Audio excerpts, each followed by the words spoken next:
नमस्कार, मैं हूं मोहित चौधरी और आप सभी का स्वागत है जस्ट इंडिया में। खबरों का रुख करें, लेकिन उससे पहले इस वक्त की हेडलाइंस के प्रायोजक हैं आरोग्य मास्क लगाएं, कोरोना से सुरक्षित रहें। Oscar super speciality hospital and trauma centre, रंश किया showroom in Rohtak and Bahadurgarh. Showroom पर आइए, टेस्ट ड्राइव ले और गाड़ी बुक कराएं। हरियाणा में रजिस्ट्रियों को लेकर बैठक खत्म। मुख्यमंत्री के साथ उप मुख्यमंत्री भी रहे बैठक में मौजूद।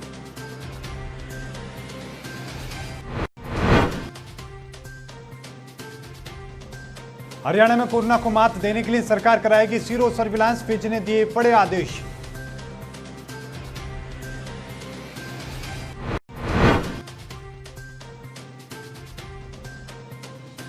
मुख्यमंत्री मनोहर लाल के बाद शराब घोटाले पर फिर बोले दुष्यंत चौटाला, कहा किसी एक पर गलती का आरोप लगाना ठीक नहीं।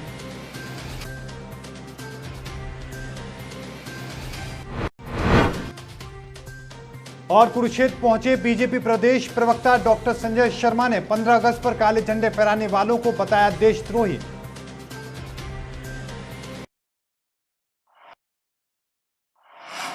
खबरें विस्तार से। हरियाणा में लॉकडाउन के दौरान सामने आई शराब घोटाले की जांच रिपोर्ट पर सरकार के मंत्रियों में तकरार लगातार जारी है और इसी के बीच हरियाणा के उप मुख्यमंत्री दुष्यंत चौटाला ने घोटाले की जांच रिपोर्ट को लेकर एक बार फिर से अपनी प्रतिक्रिया जाहिर की है। दुष्यंत चौटाला ने कहा कि एसईटी की रिपोर्ट में की गई सिफारिशों को फाइनल अप्रूवल सरकार देती है। उन्होंने कहा कि हमने आज तक सख्त एक्शन लिया है, लेकिन किसी एक पर भी गलती का आरोप लगाना मुझे आपत्ति लगती है। आपको बता दें कि शराब घोटाले की जांच के लिए गठित एसईटी की टीम ने जुलाई के अंत में अपनी रिपोर्ट गृह मंत्रालय को सौंपी थी। एसईटी ने अपनी रिपोर्ट में एक आईएएस शेखर विद्यार्थी और एसपी प्रतीक्षा गोदारा के खिलाफ कार्रवाई करने की सिफारिश की है। इन अधिकारियों के खिलाफ कार्रवाई करने के लिए गृह मंत्री अनिल विज ने सीएमओ को भेज दिया था। वहीं बीती 7 अगस्त को उप मुख्यमंत्री दुष्यंत चौटाला ने एसईटी की रिपोर्ट पर सवाल खड़े किए थे। दुष्यंत चौटाला ने कहा था कि विभाग के शीर्ष अधिकारी शेखर विद्यार्थी ने इस विषय में अच्छा काम किया है और एसईटी को उन्हें किसी कोताही के लिए जिम्मेदार ठहराए जाने को वो सही नहीं मानते हैं। दुष्यंत ने प्रदेश की पुलिस की कार्रवाई पर सवाल उठाया था। हरियाणा में कोरोना संक्रमण सबसे तेजी से फैल रहा है। देश में कुल संक्रमितों की संख्या 22 लाख के पार जा चुकी है। स्वास्थ्य मंत्रालय के ताजा आंकड़ों के मुताबिक देश में अब तक 22,15,074 लोग कोरोना से संक्रमित हो चुके हैं। इनमें से 44,386 लोगों की मौत हो चुकी है, जबकि 15,35,000 लोग ठीक हो चुके हैं। पिछले 24 घंटों में कोरोना वायरस के 62,000 नए मामले सामने आए और 1,007 लोगों की मौत हुई। तो वहीं हरियाणा में कोरोना वायरस के कारण 9 और लोगों ने दम तोड़ दिया है, जबकि 792 अन्य लोगों में कोविड-19 संक्रमण पाया गया है। स्वास्थ्य विभाग के मुताबिक राज्य में कोरोना वायरस से कुल 483 लोगों की मौत हो चुकी है और कुल संक्रमितों की संख्या 41,635 हो गई है। हरियाणा में 41,000 से ज्यादा लोगों को चपेट में ले चुकी कोरोना वायरस पर अंकुश लगाने के लिए स्वास्थ्य विभाग अब नई पहल करने जा रहा है। हरियाणा के स्वास्थ्य मंत्री अनिल विज ने ऐलान किया है कि हरियाणा के सभी जिलों में सीरो सर्विलांस किया जाएगा। इस सर्वे में प्रदेश के इस गांव में 500 और शहरों में 350 लोगों को टेस्ट किया जाएगा। विज ने बताया कि पहले भी केंद्र सरकार ने कुरुक्षेत्र जिले में ये सीरो सर्विलांस चलवाया था, लेकिन अब पीजीआई चंडीगढ़ के सहयोग से हरियाणा के सभी जिलों में सीरो सर्विलांस कराने का प्लान बनाया जा रहा है। दरअसल सीरो सर्वे में स्वास्थ्य विभाग उन लोगों की पहचान करता है जिनमें कोरोना वायरस की एंटीबॉडी बन चुकी है। सीरो सर्विलांस के तहत विभाग कैंटोनमेंट जोन के हिसाब से लोगों की जांच करेगा। सीरो किट के जरिए स्पॉट टेस्ट होगा, जिसकी रिपोर्ट भी तुरंत मिलेगी। इसके लिए डॉक्टरों और स्टाफ को खास तौर की ट्रेनिंग दी जा चुकी है। कोरोना के केस लगातार बढ़ रहे हैं। हालांकि स्वास्थ्य विभाग का दावा है कि अभी कोरोना कम्युनिटी स्प्रेड नहीं हुआ है, लेकिन कई केस ऐसे भी सामने आ रहे हैं जो किसी दूसरे जिले या फिर राज्य में नहीं गए, इसके बावजूद भी वो कोरोना संक्रमित हो गए। हरियाणा में जमीन की रजिस्ट्रियों को लेकर मुख्यमंत्री मनोहर लाल खट्टर की अगुवाई में आयोजित बैठक खत्म हो चुकी है। इस में मुख्यमंत्री के साथ साथ उप मुख्यमंत्री दुष्यंत चौटाला भी मौजूद रहे और साथ में मुख्य सचिव और कई विभागों के एसीएस मौजूद रहे। ये बैठक रजिस्ट्रियों पर रोक हटाने को लेकर हुई। आपको बता दें कि हरियाणा की तहसीलों में कोरोना के दौरान जमीनों की खरीद फरोख्त में जमकर भ्रष्टाचार हुआ था। बड़े पैमाने पर शिकायतें सरकार तक पहुंची तो सब सन्न रह गए। सरकार ने मामला भ्रष्टाचार का होने पर 22 जुलाई को तुरंत प्रभाव से जमीनों की रजिस्ट्री पर रोक लगा दी। आदेश अनुसार 17 अगस्त तक जमीन खरीदने, बेचने और ट्रांसफर करने की रजिस्ट्रियां नहीं होंगी। हरियाणा के पूर्व मुख्यमंत्री और नेता विपक्ष भूपेंद्र सिंह हुड्डा का कहना है कि बड़ौदा में होने वाले उपचुनाव के लिए कांग्रेस पूरी तरीके से तैयार हो चुकी है। प्रदेश की जनता ने पिछले 6 साल में बीजेपी को बहुत अच्छी तरीके से देख लिया है। नेता विपक्ष ने शराब घोटाले के मुख्य आरोपी भूपेंद्र से चंदा लेने की बात से साफ इनकार किया है। नेता विपक्ष ने चंडीगढ़ में मीडिया से बातचीत करते हुए अभय सिंह चौटाला पर निशाना साधते हुए कहा कि शराब व्यापारी से चंदा लेने के दावे पर कहा कि हो सकता है कि अभय चौटाला खुद मेरा नाम लेकर चंदा लेकर आए हों। कांग्रेस पार्टी मेरे लिए बहुत अहम है। नेता विपक्ष और पूर्व मुख्यमंत्री ने अपनी पार्टी बनाने जैसी बातों पर कहा कि उनके लिए कांग्रेस बेहद अहम है, यहां पर उन्हें भरपूर मान सम्मान मिल रहा है। नेता विपक्ष ने प्रधानमंत्री और बीजेपी नेताओं के साथ में मुलाकात पर कहा कि जिसमें मुख्यमंत्री था और उस समय देश के पीएम भी सीएम थे, उसी वक्त से मेरे संबंध हैं। नेता विपक्ष ने यह भी कहा कि साफ कर दिया कि जहां पर व्यक्तिगत संबंध होते हैं मुलाकात होती ही रहती है।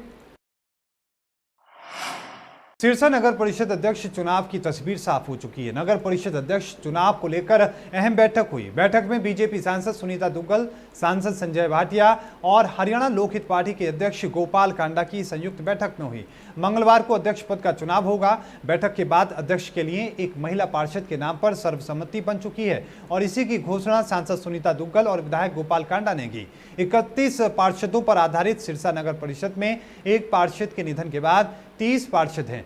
बीजेपी के 15 पार्षद हैं, जिनमें से 6 पार्षद सेतिया गुट से संबंध रखते हैं। हलोपा के 6, कांग्रेस के 5, निर्दलीय 3 और इनेलो के 2 पार्षद शामिल हैं। आपको बता दें कि इस चुनाव में सांसद और विधायक भी अपने मताधिकार का इस्तेमाल कर सकते हैं। अब हलोपा के विधायक गोपाल कांडा ने हरियाणा में बीजेपी सरकार को समर्थन दे रखा है। सिरसा नगर परिषद अध्यक्ष चुने जाने के लिए भी उन्होंने बीजेपी को ही समर्थन देने का ऐलान कर दिया है। सांसद सुनीता दुग्गल का कहना है कि सिरसा के लोग होर्डिंग को बजाय सर्वसम्मति से विकास के पक्षधर हैं। सर्वसम्मति से एक नाम पर सहमति बनेगी। उन्होंने कहा कि अध्यक्ष नहीं होने से विकास बाधित था, जिसे अब गति मिलेगी। 1 वर्ष का समय रह गया है नगर परिषद में और जो भी निर्णय हो सर्वसम्मति से हो और सभी पार्षद मिलकर जो 1 वर्ष बचा है, इस नगर परिषद का कार्यकाल बचा है, उसमें कोई डेवलपमेंट में कमी रह रही है तो उस डेवलपमेंट की ओर ध्यान करते हुए लोगों की जो अपेक्षाएं हैं उनको पूरा करें। मैं तो एक यही मेरे मन में और हमारे संगठन ने भी विचार किया है कि राजनीति को तिजंजरी देते हुए एक बार सर्वसम्मति से नगर परिषद का अध्यक्ष बनाया जाए। लोकहित पार्टी तो उसी दिन से बीजेपी के साथ है, तन मन धन से, और अभी आपस में बैठ के डिसाइड करके जो देखो मुख्यमंत्री जी विकास कर रहे हैं पूरे प्रदेश का और सिरसा के विकास के लिए उन्होंने किसी काम के लिए मना नहीं किया कभी भी।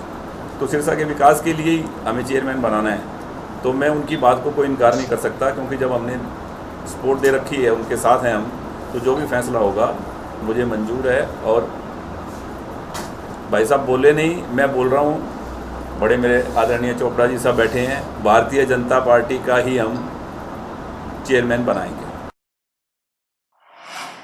हरियाणा बीजेपी के प्रदेश प्रवक्ता डॉक्टर संजय शर्मा कुरुक्षेत्र पहुंचे और मीडिया से बातचीत में उन्होंने कहा कि स्वतंत्रता दिवस पर देश का बहुत बड़ा त्योहार है और इस दिन कोई अगर तिरंगे की बजाय काला झंडा लहराएगा, ऐसे लोग किसान हितैषी नहीं बल्कि देशद्रोही हैं। शर्मा के अनुसार स्वतंत्रता दिवस हमारा राष्ट्रीय पर्व है। इस दिन काले झंडे दिखाने वाला व्यक्ति भारत का सच्चा नागरिक नहीं हो सकता। आपको बता दें कि उन्होंने कहा कि स्वतंत्रता दिवस के मौके पर काले झंडे लगाने को देश की जनता कभी स्वीकार नहीं कर सकती है। वहीं किसानों को भी इन तथाकथित किसान नेताओं का विरोध करना चाहिए। डॉक्टर संजय शर्मा ने किसान यूनियन द्वारा किसान अध्यादेश के खिलाफ किए जा रहे प्रचार पर बोलते हुए कहा कि बीजेपी सरकार ने किसानों की आय 2022 तक दोगुनी करने का फैसला लिया हुआ है। इसके लिए ही सरकार किसान हित में 3 अध्यादेश लेकर आई है। राजनीति करके उन्हीं विपक्ष के लोगों के साथ मिल करके, यानी कि वो केवल उन किसानों का भला ना करके उनका नुकसान कर रहे हैं। जब वो इस तरह की बातें करते हैं, इस तरह के बयान कई किसानों ने दिए हैं, किसान नेताओं ने तथाकथित जो चोड़ा उड़े हुए हैं कि हम 15 अगस्त को काला झंडा लहराएंगे, यानी उन्होंने ये बयान दे करके देश के उन शहीदों का अपमान किया है जिन्होंने अपने जीवन को ही नहीं बल्कि अपने परिवारों को देश के लिए न्यौछावर किया है। उस दिन को काले झंडे फहराए अगर कोई व्यक्ति करता है किसान नेता के नाम पर, किसानों के आंदोलन के नाम पर, तो ये देश के साथ द्रोह है। ये मैं सीधा सीधा उनके ऊपर आरोप लगा रहा हूँ। कुरुक्षेत्र के शाहबाद उपमंडल में कोरोना ने दस्तक दी है। रोजाना वहां से कोरोना पॉजिटिव मामले मिल रहे हैं। अब एक बार फिर कोरोना के 10 पॉजिटिव मामले सामने आए हैं, जिसमें ज्यादातर पुराने मामलों के प्राइमरी कॉन्टैक्ट बताए जा रहे हैं। शाहबाद सीसीएस डॉक्टर रूपेंद्र सैनी ने मामलों की पुष्टि करते हुए बताया कि आज कोरोना के 10 मामले मिले हैं। उन्होंने कहा कि शाहबाद थाने में भी कुछ पुलिस कर्मियों को कोरोना हुआ था, जिसके चलते पुलिस कर्मियों को कोरोना टेस्ट के लिए बुलाया गया है और पुलिस कर्मियों का कोरोना टेस्ट किया जा रहा है। उन्होंने लोगों से सोशल डिस्टेंसिंग की पालना और मास्क लगाने के साथ साथ सैनिटाइजर के इस्तेमाल करने की सलाह दी है। ये जो कोरोना है शाहबाद एरिया में बहुत ज़्यादा फैल गया है और तेज़ी से अब भी फैल रहा है। डेली 2-4 आज भी जैसे 10 केस आए हुए हैं शाहबाद में, जिनमें से प्राइमरी कॉन्टैक्ट्स के हैं सभी। इनमें से 8 कट्टर वाला मोहल्ले से, एक गोपी विहार से और एक थाना शाहबाद से है। अभी एहतियात के तौर पे हमने सबकी सैंपलिंग करानी सुनिश्चित की है। ऐसे जो सभी पुलिस कर्मचारी हैं उनको सैंपलिंग के लिए बुलाया है। अभी सैंपलिंग जारी है उनकी सभी में। दिल्ली, एनसीआर और उसके आसपास के राज्यों में बारिश होने की संभावना जताई गई है। मौसम विभाग उत्तर प्रदेश, हरियाणा, राजस्थान के कुछ जिलों में बारिश हो सकती है। आगरा, टूंडला, नोएडा, भिवानी, पानीपत, अलीगढ़, हाथरस, मथुरा, भरतपुर, नारनौल और करनाल के आसपास के क्षेत्रों में हल्की से मध्यम बारिश गरज के साथ हो सकती है। इससे लोगों में उमस भरी गर्मी से थोड़ी राहत मिलेगी। वहीं रविवार को हरियाणा के कई जिलों में झमाझम बारिश हुई। मौसम विभाग की माने तो अगले 3 दिनों तक प्रदेश में बारिश के आसार बने रहेंगे। पिछले कुछ दिनों से हिसार में बारिश न होने से लोग उमस और गर्मी से बेहाल थे। शनिवार को दिन भर लोग गर्मी से जूझते रहे। रविवार देर शाम अचानक मौसम का मिजाज बदला और प्रदेश के कई जिलों में बारिश हुई। खबरों के प्रायोजक थे Pramod trading company, tiles, sanitary ware, Ghanipura, Jhajjar road, Rohtak. Asian colour coated स्पात limited. Be Fast Fit, India's fastest growing fitness chain, now at Rohtak D Park. Corona महामारी से लड़ने के लिए आरोग्य मास्क लाया है आपके लिए सबसे आधुनिक मास्क। इसके साथ ही आपको मिलेगी आधुनिक पीपीई किट, वो भी बहुत ही सस्ते रेट पर। contact@arogyamask.com पर जाएं और हमसे संपर्क करें या फिर www.arogyamask.com से जुड़े। इसके साथ ही आप हमें कॉल कर सकते हैं। हमारा पता है Anand international, plot number 181, sector 25, Panipat, Haryana.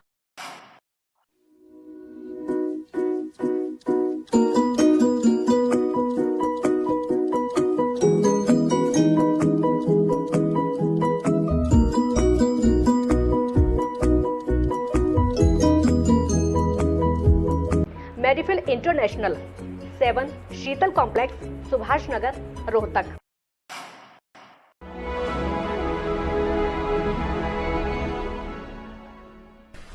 चाचा, आपने नया घर बनवाया है तो घर की छत पर कौन सी शीट लगवाई है?